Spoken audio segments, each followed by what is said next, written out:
Good morning. आज हमारा next topic है ग्लूकोज की स्ट्रक्चर। यहाँ हम जो ग्लूकोज की स्ट्रक्चर ले रहे हैं, हम एक मोनोसेकेराइड को हम डिटेल में लेंगे, यानी कि हमने ग्लूकोज लिया जैसे यहाँ पर, इसी तरह से जो बाकी के जो मोनोसेकेराइड है उनको इसी के बेस पर हम समझाएंगे। तो हमें इसे बिल्कुल समझना आवश्यक है। जैसे हमने सबसे पहले लिया ग्लूकोज की स्ट्रक्चर, हमें अभी हम ये मान के चलते हैं हमें ग्लूकोज की स्ट्रक्चर पता नहीं है, हम उसको कैसे आइडेंटिफाई कर सकते हैं, हम यूँ देखते हैं। जैसे सबसे पहले हमने कहा कि ये है उसका अणुसूत्र C6H12O6, तो ये हम कहेंगे कि ये तत्व परीक्षण विधि और अणुभार निर्धारण विधि के आधार पर पता लगता है। यानी अणुसूत्र का तो हमको सभी में लिखना ही है कि यानी कि ग्लूकोज का अणुसूत्र कितना है, C6H12O6। ये तत्व परीक्षण विधि, एलिमेंटल डिटर्मिनेशन मेथड और मॉलिक्यूलर वेट डिटर्मिनेशन मेथड से पता लगता है। अब इंपॉर्टेंट यहाँ से, ग्लूकोज का जब हम रिडक्शन करते हैं, ग्लूकोज का जब हम रिडक्शन करते हैं किसकी उपस्थिति में, प्लेटिनम की उपस्थिति में, तो हमें मिलता है सॉर्बिटॉल। यानी ग्लूकोज का हम रिडक्शन करने पर हमें मिलता है सॉर्बिटॉल। और जब हम उसका फास्फोरस हाइड्रोजन आयोडाइड से अपचयन करते हैं तो हमें मिलता है एन-हेक्सेन। इनकी कैसे स्ट्रक्चर है वो तो अभी आपके आ जाएगी इनकी रिएक्शन के अंदर, लेकिन अभी इससे रिजल्ट क्या निकलता है, यानी प्रत्येक रिएक्शन से हमें क्या करना है, एक पर्टिकुलर रिजल्ट को निकालना है। तो हम कहेंगे यहाँ ग्लूकोज से एक तरह से हमें क्या मिला, एन-हेक्सेन का निर्माण हुआ, नॉर्मल हेक्सेन मिला। तो इसका मतलब जो ग्लूकोज में 6 की 6 कार्बन है वो किस रूप में है, अशाखित। क्योंकि एन-हेक्सेन की स्ट्रक्चर कैसी होती है, एन-हेक्सेन की स्ट्रक्चर इसी तरह से होगी, ये कार्बन ये इस प्रकार से, यानी कि पूरे के पूरे 6 कार्बन एक साथ, नॉर्मल हेक्सेन हमने बोल दिया, यानी कि उसमें कोई शाखा उपस्थित नहीं है। ग्लूकोज की जो स्ट्रक्चर होगी वो कौन सी होगी, अशाखित रूप में उपस्थित होगी। 6 की 6 कार्बन अशाखित या सीधी श्रृंखला के रूप में उपस्थित है। अब आता है ग्लूकोज जो है वो HCN के साथ बनाता है साइनोहाइड्रिन, और ऑक्सिम बनाता है किसके साथ, NH2OH के साथ। अब हम एक बार इसकी बात करते हैं, यानी क्या हम कह रहे हैं ग्लूकोज HCN के साथ, तो हमें ये पता है कि अगर किसी में कार्बोनिल ग्रुप होता है तो वो HCN के साथ अगर रिएक्शन देता है तो कैसे बनता है, OH और CN। इसी तरह से वो NH2OH के साथ करता है तो वो कैसे बनाता है, NOH। तो ये ऑक्सिम हो गया, ये साइनोहाइड्रिन हो गया। तो साइनोहाइड्रिन का बनना और ऑक्सिम का बनना ये दर्शाता है कि उसमें कार्बोनिल समूह उपस्थित है।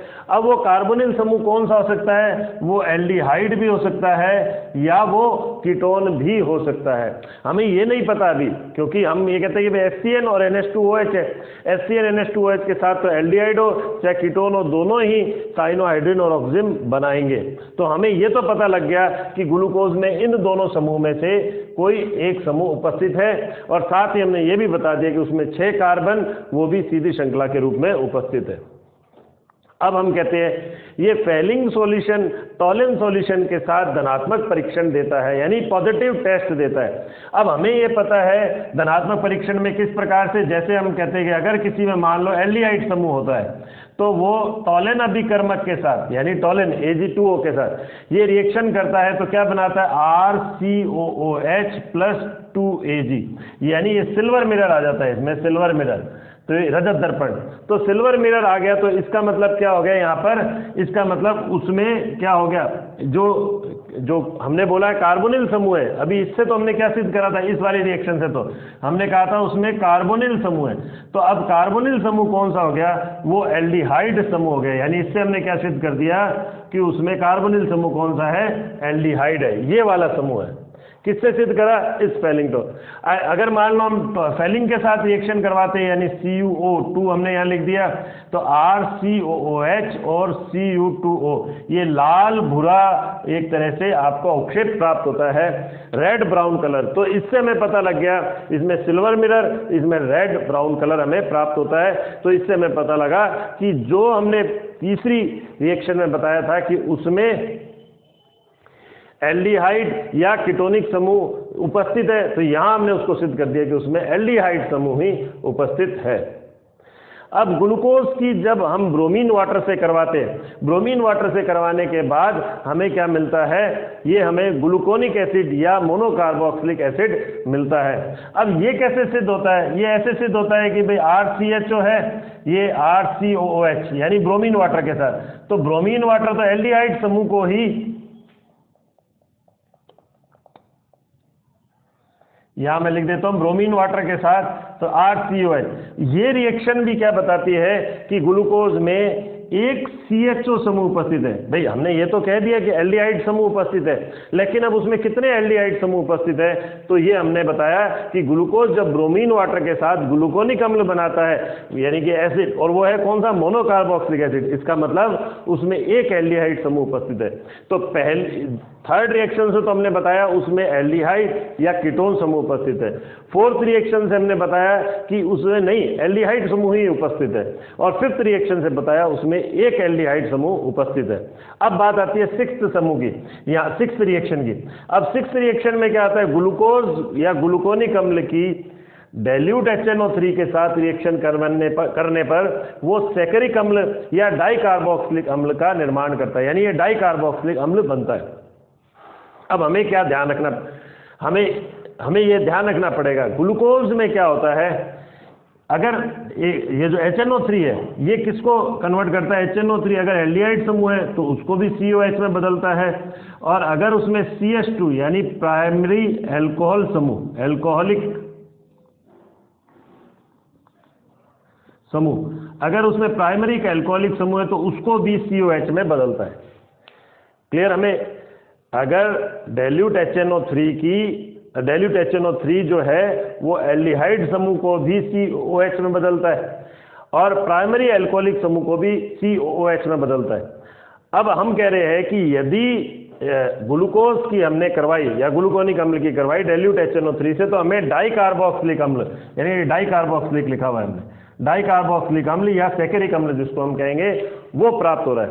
तो इसका मतलब या तो ग्लूकोज में 2 CHO समूह हैं, या ग्लूकोज में 2 CH2OH समूह है, और या ग्लूकोज में 1 CHO और 1 CH2OH समूह है। तो 2 CHO समूह तो नहीं हो सकते। क्यों नहीं हो सकते? क्योंकि हमने 5वीं रिएक्शन से देख लिया। ये रहा। अब अगर 2 CH2OH समूह होते तो 5वीं रिएक्शन ही नहीं होती, और चौथी रिएक्शन भी नहीं होती, और साथ ही थर्ड रिएक्शन भी नहीं होती। तो ये अगर केवल 2 CH2OH प्राइमरी समूह होते तो नहीं होता, क्योंकि उसमें एल्डिहाइड समूह होना चाहिए।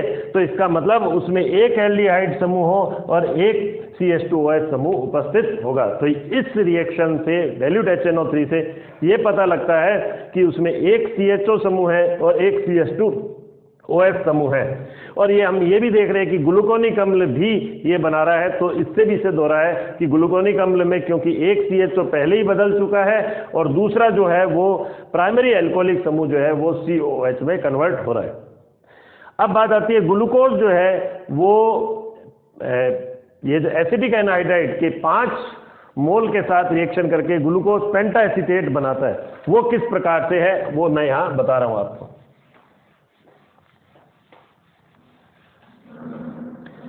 अगर मान लो हम अल्कोहल की करवाते हैं एसिटिक एनहाइड्राइड के साथ, या AC2O, हमने यूं लिख दिया इसको एसिटिक एनहाइड्राइड, तो ये क्या होता है रिएक्शन इस प्रकार से। तो यानी हमारे पास क्या बना, ROCOCH3, ये एसीटेट बन गया, एसीटेट पर हमारे पास क्या मिल गया, CH3COH।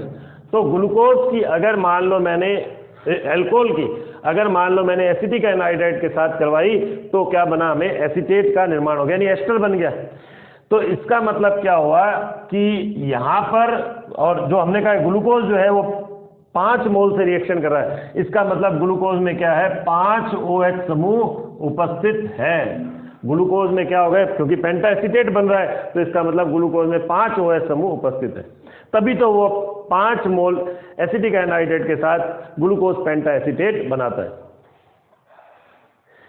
अब एक इंपॉर्टेंट चीज, किसी भी कार्बन पर अगर 2 हाइड्रोक्सिल समूह उपस्थित होते हैं, यानी कि अगर मान लो मैं किसी भी कार्बन पर 2 हाइड्रोक्सिल समूह में बता दूं, तो वो स्ट्रक्चर क्या होती है, अनस्टेबल होती है, और ये फटाफट तेजी से वाटर को निकाल देती है और हमें वापस से क्या बन जाता है, ये कार्बोनिल समूह का निर्माण हो जाता है और वाटर अलग हो जाता है।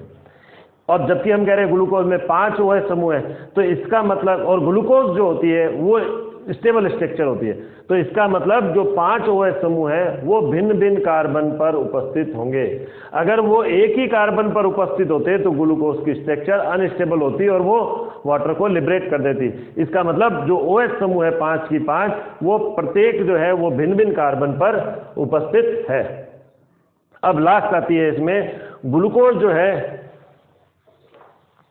वो 5 मोल HiO4 के साथ रिएक्शन करके ये निम्न प्रकार से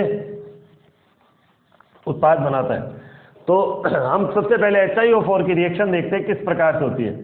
जैसे हमने लिया, मान लो कोई एक स्ट्रक्चर इस प्रकार से होती है, CHO CH2OH, ऐसी प्रकार से मैं एक और ले लेता, CHO CHOH और CH2OH।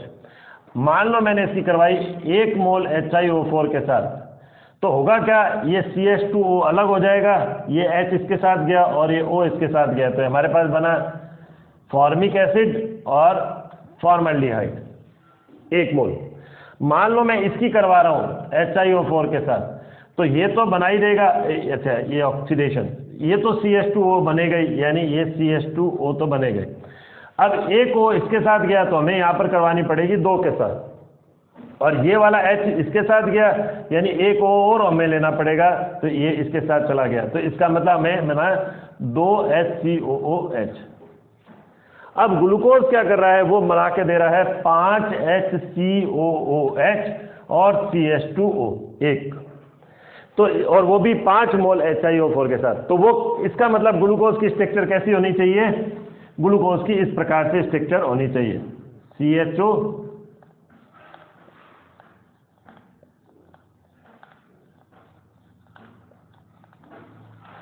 ये 6 कार्बन हमने दिखा दिए, हाइड्रोक्सिल ग्रुप भी दिखा दिए 5, और भिन्न भिन्न कार्बन पर हमने दिखा दिए, एक एल्डिहाइड ग्रुप भी दिखा दिया।